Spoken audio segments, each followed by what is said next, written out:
time aboard. This is the Miles to Go podcast. And now here's your host, Ed Pizza.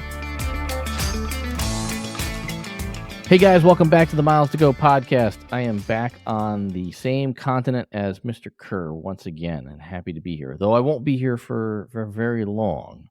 Mr. Kerr, how are you doing today? Pretty good, man. On the recovery day, like I am usually after a week in New York City where I'm completely mentally and physically exhausted. But hey, I got home on time yesterday, which was not what I was expecting with storms going through both New York and Atlanta. So well done, United. Well done yesterday.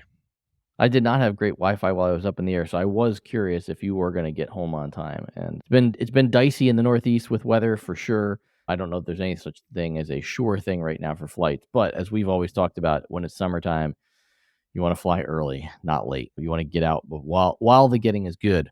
We are powered this week by NordVPN, and they actually came in handy for my European trip. We're going to talk about that in a little bit.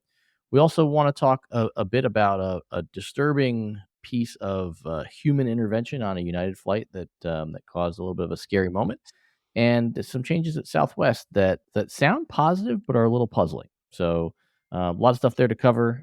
For folks that are just tuning in, you know where to find us, but we'll go over it again. He is at Kerr Points on all those social media platforms. By the way, did you delete Threads yet, or is it still hanging out on your devices? It's still hanging out, but I have no idea why. I should delete it.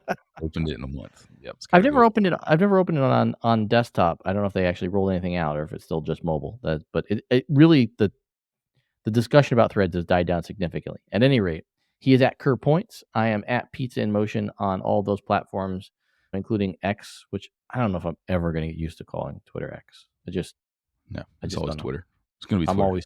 I'm always tweeting. You can text the show 571-293-6659. You can also call that number and leave us a voicemail.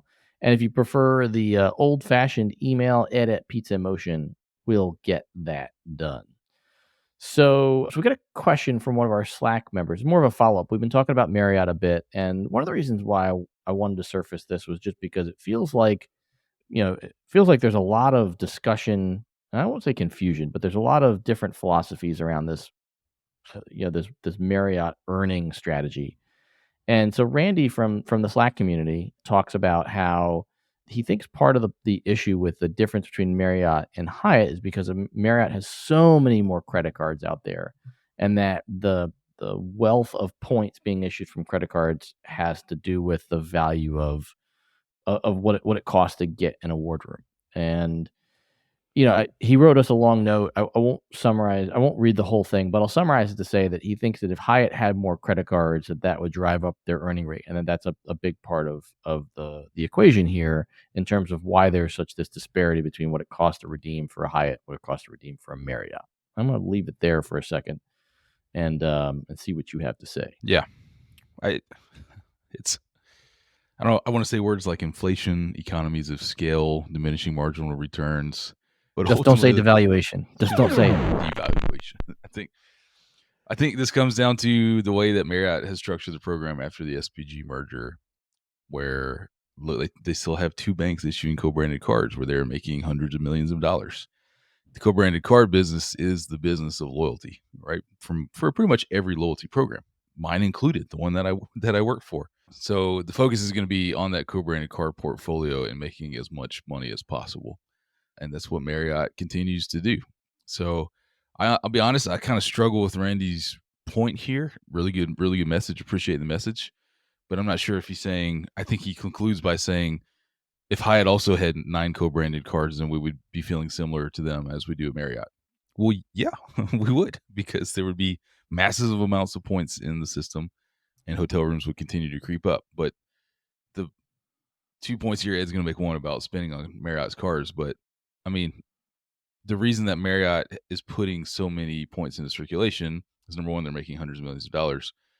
But number two, like, the earning structure is all based around how many points it is for a Marriott hotel now. It costs 3 to 4 times as many points on average to stay at a Marriott as it does to stay at a Hyatt. So therefore, your co-branded cards are allowing you to earn 3 to 4 times as many points as Hyatt's much smaller co-branded card with a much different earning structure. And I'm completely okay with that. And I think Hyatt and Chase are okay with that as well. So I mean, to me, the bottom line is the earning structures are different. The card portfolios are different because Marriott requires so many more points for a free night versus what Hyatt does. And my only concluding factor that I say every single time is remember, on a Marriott free stay, you're going to have to pay for parking.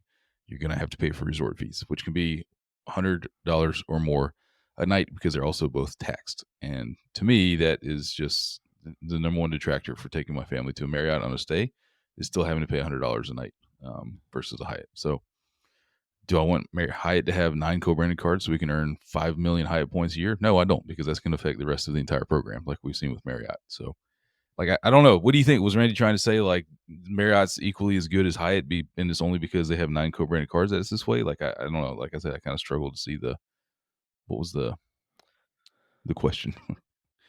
Yeah, I think I think he definitely talked about the earning structure and the cards, and I think when I think about this, I mean, when you think about where Marriott is from an earning standpoint on property, unless you're a really hardcore road warrior, it's hard to earn enough points just staying at Marriott's to have a decent vacation with the Marriott property, unless you're going like really, really budget. And I think that's for a number of different factors. One is, typically you're earning either as part of the loyalty program or as part of just being on property. It's really just points based, where Hyatt does have a number of free night paths, if you will. You can choose free nights as options. That you're awarded free nights for certain activities. Not tons, but there are possibilities to earn free night certificates that don't really exist in the Marriott path that aren't related to credit cards. They both have free nights that are related to credit cards for sure.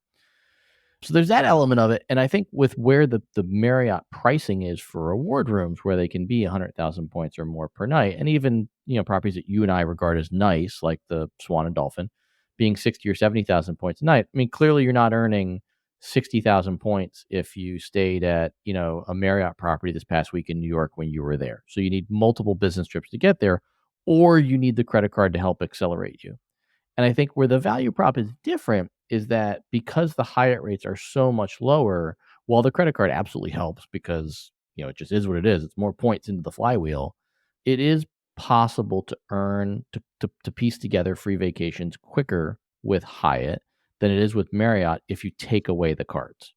Now, we can't take away the cards. They exist, right? Yeah. Which is absolutely what I do. The only spend that I put on my Hyatt card is my Hyatt stays. But the majority of my points come from all the paid nights I do. And those paid nights give me multiple family trips per year. And I think you're absolutely right to your point. Just staying on $200-$300 Marriott rates is not going to give you enough Marriott points for 2 to 3 family vacations a year. And that's like the bottom line value prop. Yeah. Yeah. You need to keep pushing points in.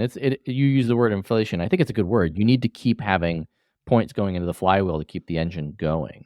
And then Marriott has to burn those points off the balance sheet. And that sounds awful nerdy, but at the end of the day, Hyatt hasn't gotten there yet, and they might. I mean, look, there are things about Hyatt that we love that don't exist anymore. Faster free nights has been gone for, a decade now, and I still have fond memories of it. That was a promo they used to run way back in the day that was a big fan of frequent flyers. To your point about the credit cards and all the points that are there, hotels still have this value prop where there's you can really maximize your earnings if you're spending on a card in their hotels. And that's a part where I think the Marriott program really excels in terms of those multipliers. Hilton as well, and to some degree Hyatt. The reason why it feels less prevalent with Hyatt is just because you don't necessarily need to hit the look at you with all those Marriott cards. You don't really need to hit the Hyatt card hard to keep up. But in the Marriott world, you do, and it also creates this unbelievable flywheel when you're using Marriott cards for paid stays. But there's something that you said earlier, we don't really want people using Marriott cards for anything else. No, and to a large part, I don't use Hyatt on anything else actually, except for like our family YMCA membership, because you get 2 points for gyms, right? For gym memberships and health stuff. But I struggle to find where. This goes for every co-brand card, and we get people that write us in all the time. I think we answered the question last week about which card do I get. If you're putting the vast majority of your household spend on a co-brand card, I just think you're doing it wrong. And that's a blanket statement, whether it's Marriott or Hyatt or Delta or American. Yep. Maybe American's the only outlier because of the loyalty points program. But pretty much everybody. If you're putting the vast majority of your household spend on Marriott, I had this actually with you know him well, Dan Doherty 2 nights ago. He was talking about Yeah. his wife will not stop putting all of the household spend on the Marriott card because they've just been Marriott Oh fans for no. 30 years. And I'm like, Oh, dude, Dan. he's like, I know, man. I'm like, it doesn't matter. It does not matter what, fill in the blank with the co-brand card, and like you just can't put your household spend on it. Because I even looked at like, you know, Hilton. Like, here's what I think about. I don't. It's really hard for me to even compare Hyatt and Marriott anymore, both from like a product standpoint, a program standpoint, a property standpoint, a benefit standpoint. I much more compare Hilton and Marriott. And Yeah. when I look at the Very earning similar. rates of Hilton, and like you can earn a lot of Hilton points really fast. Yeah. And the number of points per night for Hyatt or for Hilton and Marriott is just not that different. When I look at how quick it is to earn Hilton points, whether on paid stays or co-branded cards, you just earn so many more Hilton points. So I mean, that's another reason if Hyatt went away, or if I have a philosophical falling out with Hyatt for one reason one day, like I would have to go to Hilton over Marriott just because of those earn rates. I mean, I see people send me screenshots of their folios, and like Hilton has Yeah. the double. I get triple point offers all the Those time. promos. Yeah, those promos crush it. You do the promos, then you do the diamond bonus, then you Mm. do like, I mean, people earn like, you know, like I've seen 30 and 40,000 points stay folios all the time for Hilton, right? So Yeah. you can't do that with Marriott. It's just more difficult to earn those points. Yeah, so bottom line here still comes back to if you're spending on flexible currency cards, you're gonna earn points at a higher rate and get more for your earn, as long as you're matching the categories up correctly. And then that's where this, the road breaks because the transfer to Hyatt is a lot more friendly than the transfer to Marriott at a 1-to-1 basis. You're at that point with this 3 or 4-to-1 gap in what it costs to redeem on a property, transferring on a 1-to-1 basis from a flexible currency card, Hyatt's always going to win there right now. They just Yeah. are. I mean, so for everybody listening to this real time here on August, well, we're recording this August 11th. You won't hear this, I think, until the 16th. Marriott Good and job on Chase. math there. Marriott and Chase do have a 50% transfer bonus, so you can go Yep. 1 to 1.5. But that's really been the most interesting thing as I've gotten into the industry side of this, right? And now, we've launched multiple 1-to-1 transfer partners at Built. It is very interesting to me to see. I'm so interested in the economics of these 1-to-1 transfer deals where you have Yeah. the disparity in the value of the currency and they're still 1-to-1. There's a lot of things behind the scenes that are just so interesting, and now I just want to know more. Yeah. Well, I think it's interesting that, that Chase Marriott offer, like those things don't come up very often for Marriott. They just don't. And so it's interesting to see it pop up. And it still wouldn't necessarily say it's something that I'd take advantage of in a vacuum, but it can make a lot of sense. Anyway, I really appreciate the question from or the follow up from Randy. For folks who aren't aware, we do have a Slack community. That's where that question came from. It's our version of Patreon. It's a way that you can help support the show and also join the discussion. We've got some pretty cool giveaways coming up there that I just need some time to sit down at home for. And we're going to talk a little bit about my European trip, but it's a little time to sit down there. You can find the links in the show notes if you want to sign up and join us in the Slack community. We do almost weekly happy hours depending on travel schedule, and we're going to try and do some before Richard's bedtime so he can join us again soon. Better start early. So I want to talk a bit about my European trip, but it's a good dovetail into this discussion about our sponsor this week, NordVPN. And when I think about VPNs, I think about the like my first time really getting into using VPNs was when I started to have some travel to Asia, specifically China, for some portfolio companies that we had invested in. And you know, internet in China is just a different world. And if you didn't have a VPN, then you probably weren't going to be able to conduct business while you were there. And I know you did a bunch of Asian travel back in the day, maybe not so much the last few years, but that's where I first came in touch with VPNs. Yep, same. I remember going to several countries in trips where I turned the VPN on the whole time and left it on for a variety of security reasons.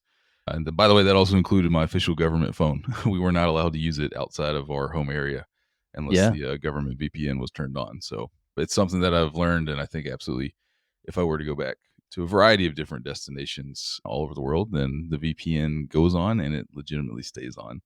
I think the only exception that I've done in the last few years has been Western Europe. I haven't used a VPN, but maybe you should, especially I mean, if you're connecting to a public Wi-Fi, then 100%. You better I couldn't agree more on the Yeah. public Wi-Fi. I try not to use public Wi-Fi, but it's inevitable that sometimes you just have to. And to your point, I think using public Wi-Fi, especially things like airport Wi-Fi, hotel Wi-Fi, things like that, that's I think where a VPN comes in. But the other thing that I think that's interesting that I just hadn't thought of, and it actually came up at a fairly appropriate time for me because I've got these European trips, is this ability to, I don't know the best way to say it, but to put yourself somewhere where either you're not at that moment or maybe you need to be. And so in this example, I think this about me, but I'm a bit of a bike nerd, bike racing nerd. I love watching the Tour de France every year, and I'm always super busy, and so I'm behind on watching the Tour de France. But it's all on streaming services. I bought a pass to it, but whenever I'm outside of the country, so like when I took my trip to Canada earlier this year, I didn't have NordVPN. And as soon as I crossed the border, I wasn't able to watch the content because it was content that had to be consumed by a US based person. And so I thought I was going to be able to catch up on race coverage, and I just couldn't. And fast forward to now, and what a VPN can do, and specifically NordVPN here on my mobile devices, I'm able to watch that content because I can locate myself in the US. And so I was able to actually get more caught up, though I'm still behind. So don't tell me who won. But How have you avoided that? I don't know, man. Well, it's probably because overall the Tour de France is not the most popular sporting event in the world. But that's what a VPN helps you do, and it works really well on mobile. So we've got an offer that we'll link to in the show notes, but you can get 50% off of an annual mobile subscription right now with NordVPN, which amounts to just a few bucks a month. So it's something that I hadn't really thought about until I sort of got stuck in this widget, and I am now a convert to the ability to be able to stream and download content when I want, along with the security of having a VPN when you're on a public network. Yeah. I learned that the hard way, I think a few years ago, when I can't remember which series I was watching on Netflix, but when I was outside of the US, that series was now not available because all the Yep. content is different by country. So Yeah. VPN to stream back in. And we do have some more exciting experiments that we're going to run this week and probably discuss next week. Yeah, we are going to test a couple of things, but look for the link in the show notes, nordvpn.com/M2G, M for miles, the number 2, and G for go, miles to go. So let's talk a little bit about Europe, man. Short version since we're running a little bit long, but thanks again to that fabulous built promo with Air France, 100% transfer bonus. I booked tickets to Billund, Denmark, a place you've been before, right? I went in high school, and we were actually supposed to take the family trip there this summer. It didn't work out, so I'm all ears, Right. man. I want to hear it all. Yeah, so for folks that don't know, Billund, Denmark is actually the headquarters of Lego. It's where they started. It was a family-run business for a very long time.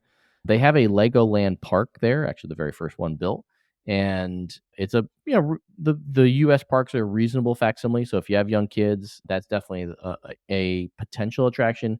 But the real reason we were going was because of something that opened up just a few years ago called Lego House in Billund, which is not necessarily Lego's headquarters. It's right alongside Lego's headquarters. It's in the center of Billund, which is a fairly small town, but it's this building that's completely dedicated to Lego. And I got to be honest, I mean, even though I knew, like, our buddy Andy Luton had been over there and had said he had a great time, and so I kind of knew it was going to be fun, I was blown away.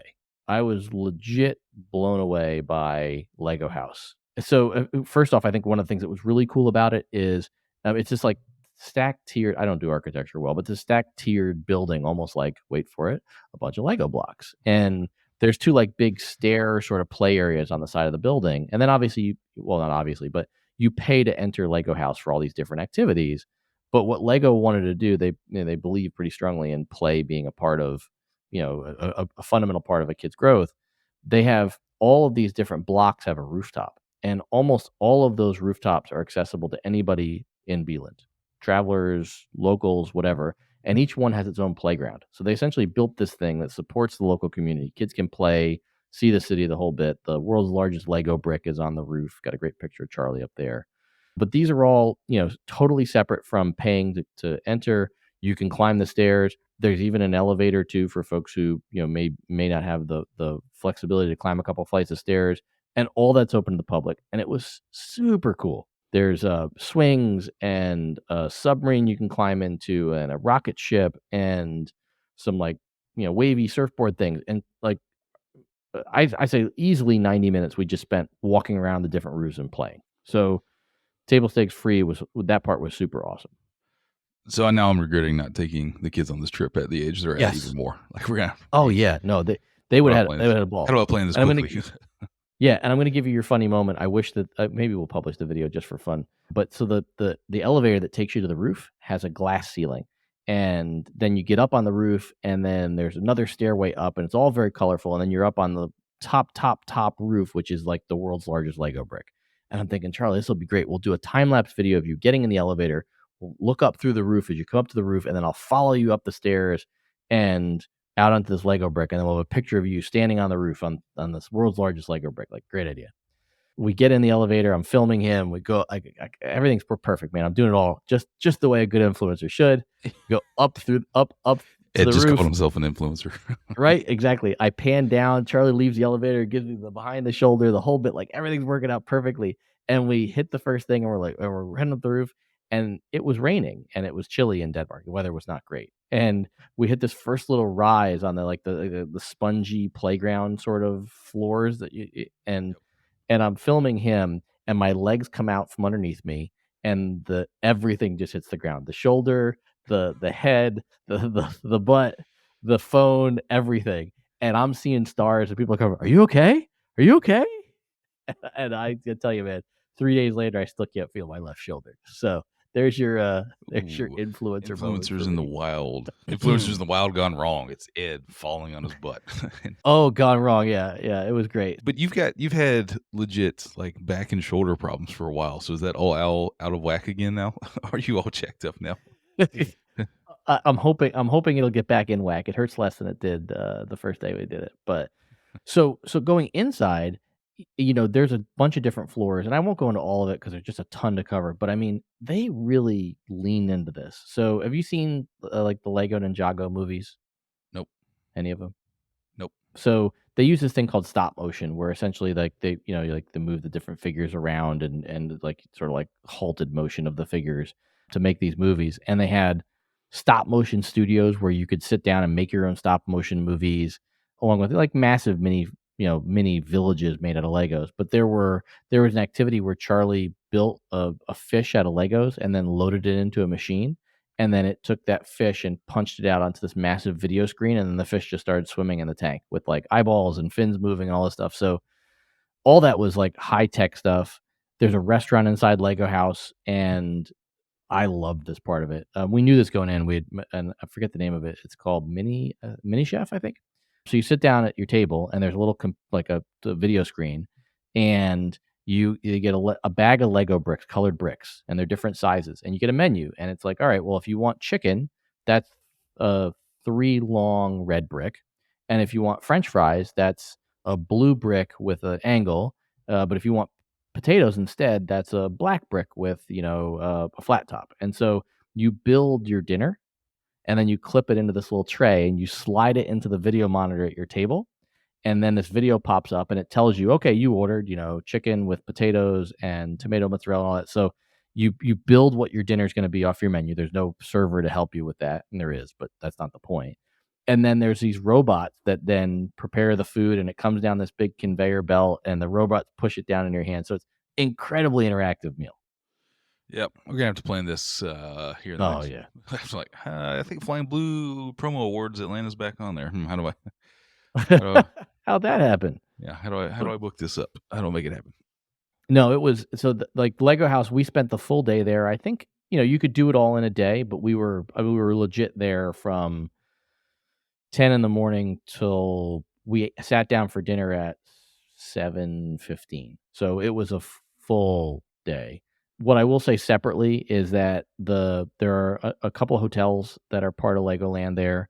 The Legoland Hotel and the Legoland Castle Hotel are fine. The food is horrible, beyond bad, and the park food is just bad. The Lego House food was was good, fresh, good quality, not all fried, like grilled chicken thighs, stuff like that, roasted, so that was a good meal. All the other food at Legoland was just abysmal. So abort, And those abort. hotels are not inexpensive. No, they're not. They weren't bad for this trip. And then the other thing I'll say is, so we did the Legoland Castle Hotel, which was fine. Kids had fun in the room. Maybe not quite as good as the Legoland Florida version, but but fine. And then we stayed for a couple of days in these new Ninjago cabins that they had built. Or sorry, one night in the Ninjago cabins. And let me just say, for anybody who's thinking about going, including you, just avoid. Hard stop. Don't do it. I don't know how strenuously I can say this. We checked in. They gave us the wrong room. They refused to switch us because they were full. We didn't have bunk beds, which is something I'd paid extra for. And so we get to the room and there's a pull-out couch for Charlie to sleep in. I kid you not. There were at least a half a dozen, if not a dozen, major stains on the mattress, like not small, disgusting. That was when I realized that there were no towels or linens in the room, even though we'd paid for that benefit. And I had to go back to the front desk and show somebody my confirmation. And they're like, well, let me look up and see if you bought towels and linens. I'm like, but I have my confirmation right here. And it says towels and linens, and there aren't any. And so then they gave me a couple of bags of towels and linens, but they said, like, just make sure you bring them back to us tomorrow. And I'm just sitting there shaking my head going, like, what time warp did I step into? I guess it's kind of sort of meant to be like a campground, which you and I have experience with. But boy, it was painful. It was beyond painful. It was beyond uncomfortable. Staff was not helpful at all there. Hard avoid if you go. Just stay at the Castle Hotel with the kids. That'll be the more affordable one. You'll enjoy it. Breakfast is passable, but it's cheap. And just don't eat dinner. Just go eat dinner at Lego House. There's a couple of restaurants downtown. Whatever you do, don't eat dinner at the hotel. Just don't. Trust me. I think I've heard that a few times. Man, all right, whoever's listening to this, somebody either in the Slack community or elsewise on social media sent Ed and I a group DM or message about where to stay. And it wasn't an official Legoland place, but it was close by. And they're like, this is the place to stay if you're going to Legoland. We cannot find it. I think I know what it is now. Right. And so like our kids will like the Lego themed rooms. That's the tough part. Like I still think having to do it all over again, I would stay at the Castle Hotel. But there is a place alongside called Lalandia, which is an indoor water park. And they also have a variety of room options. And I think that would be the choice, the other choice. It's also probably the only thing in Beelan. Beelan's not a very big place. But Lalandia would be what was probably what somebody sent us. So, but I still think with kids your age, I mean, bunk beds and scavenger hunt and light up crystals on the walls and all that stuff. You're gonna pony up the extra bucks for the Legoland hotels. Very well. Or probably the extra Capital One Venture miles to erase that charge. It's more likely. Bingo. Yep. All right, before we run out of time, let's talk about this United maybe not a bizarre story, but definitely a sobering story. And we'll save the Southwest stuff for next week because there's some other stuff we want to chat about Southwest. But I mean, you're somebody that understands and appreciates the nerdy side of the airline industry, as do I, and just how planes fly is fascinating. Mm-hmm. And I think you came to the same conclusion I did on this. Sorry, quick background. Essentially, what ended up happening is by what we believe to be a pilot error, plane shortly after takeoff dropped to a very low elevation before recovering and continuing on with the flight. And your comment before we hit the record button was spot on of, people forget there are humans up there in those cockpits. Yeah, this was December 18th, United 777 from Maui to San Francisco.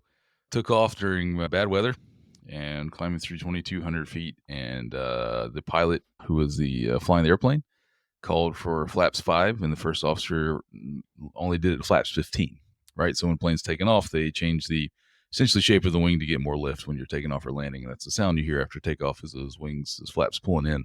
So he put the wrong flap speed, and then the captain realized, we're going too fast to only be at flaps 15 instead of flaps 5, and essentially got to within 748 feet of crashing back into the ocean because of a misheard flap setting.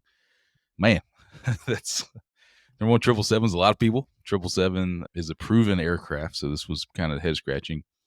I'll say, yeah, same thing again. And I think about this often, especially when you're flying the regional flights, man. Look, age is not a determination overall of leadership potential, skills, or anything. But when I get on a regional plane and I see a guy or gal in the flight deck that is incredibly young, it just reminds me that there are humans up there who make mistakes. And that's just the first thing I got out of the story is, man, you just hope that those people up front who have an incredible responsibility every single day, and so far here in the United States have made it seem routine that we forget this sometimes, because I think the last, fatal accident was 14 years ago, 2009, the Colgan Air crash up in New York State. Buffalo, yeah. Well, I mean, New York State, yeah, upstate New York. I don't remember if it was Buffalo specifically, but yeah. I mean, so to have as many flights as you have every single day for this many years, and to have every single passenger, take off and land safely. Well, I think there's a couple weird things out there, but like, that's amazing. Second part of this is, this was not reported. This was right. This was not reported to anybody. I don't know. I have no idea what's required to be reported internally at United when Me neither. But you would imagine that when you land, the pilots would have said, "Hey, we went within 750 feet of putting this thing back in the drink." And also, only when the Air Current magazine, after they clean their shorts. I mean, they got the ground proximity warning, right? That's where you hear, as far as I understand it, pull up terrain. Like that's like that would, that's about as serious as it gets. You would imagine if you get a ground proximity warning that some kind of report's got to be filed. And I would imagine then that United would have to tell the NTSB, hey, we've had a pretty serious near accident over here. But this wasn't until the media, the Air Current magazine specifically, picked this story up and started to report it. And so that's the second point here to me is how it should not be up to the media to report this, because there's a reason for this, right? It's, were the pilots in the right state of mind? And if not, that should be corrected. Were the pilots under the right training? If not, that should be corrected. But more important to me in this is the way we always thought about in the Navy.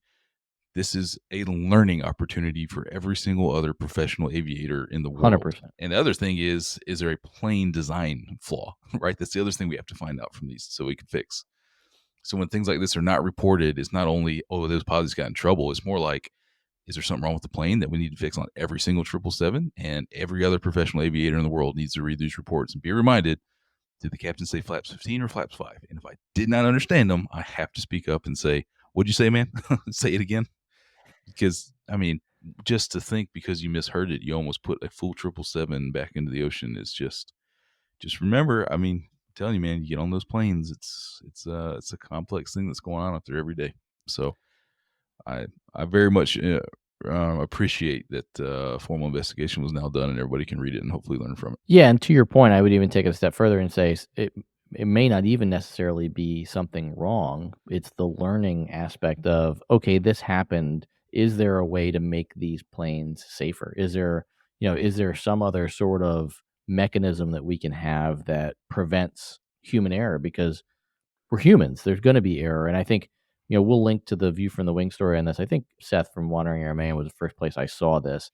But in the flight track of this, I think the thing that was most interesting to me, and I think this goes to your comment about experience and why it does matter that pilots are subjected to rigorous training.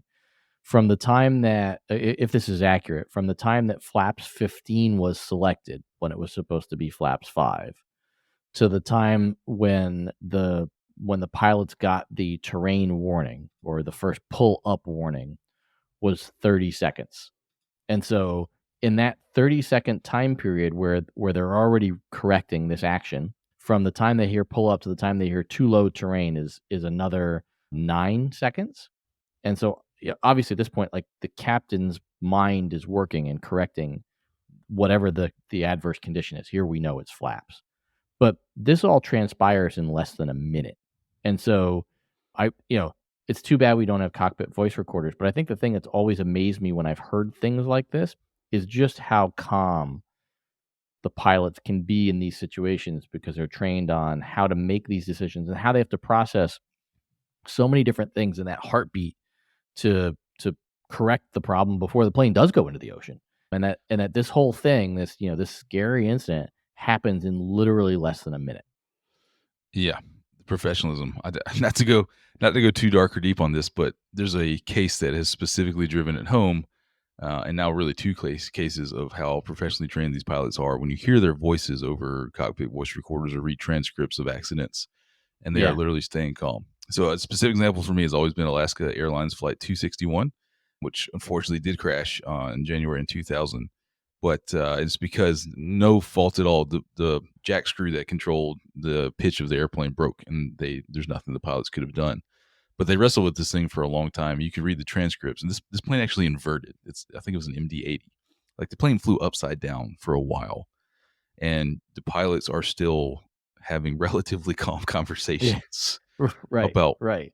an aircraft that is completely out of their control, and they didn't know why at the time. But that, and then if you now the all famous, infamous crash into the Hudson with Captain Sullenberger, and you hear his calm voice where you can hear those transcripts of how calm it is. Yeah. Like, yeah, we're gonna go land in the Hudson now. It's just so like it's unbelievable that there are people like this in the world who can maintain and do those things and stay calm when things like this are happening. So to all the pilots listening, or the family and friends of pilots, like I'm super glad that you guys and gals are in the air doing this stuff. And so far in almost 50 years of flying, Ed's still here, and almost 37 years of flying, I'm still here, and hope that to be the case for another 4 decades. But man, reading these reports it's so interesting to me for a lot of reasons. But I just, 750 feet from a 777 back in the ocean. It's a bad day.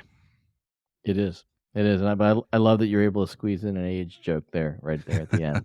So to wrap us up, which is a good place for us to park it. I do have one more trip to Europe before the summer is over. Won't be my last one of the year, but got that Faroe Islands trip, which I'm assuming you did not get permission for, since I haven't seen you book any tickets. I literally talking to Emily last night.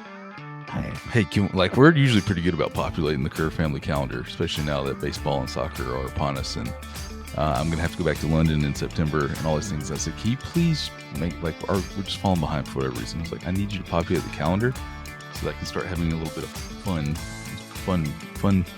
Richard things in this calendar, not just work. So that, I don't know. Short answer, man, is I don't know. It's still on the table. Wow. Still on the table. Mere days away from departure, still on the table. I'll go look at the flight loads to see if there's any plus points availability left. So we got that coming up to discuss. The Southwest stuff that we left on the cutting room table. Marriott's got a new brand out there. I kind of want to talk about that a little bit. There's lots of stuff out there. And we did hear some rumblings on some potential changes coming to Delta Sky Clubs for Amex folks. We're hoping to have some more clarity on that soon. So whole lot to pack in there. Big thanks to NordVPN for sponsoring the episode and for helping me stay up to date on the Tour de France. Whole lot more coming up next week and the week after. Until we upload again, we've got miles to go.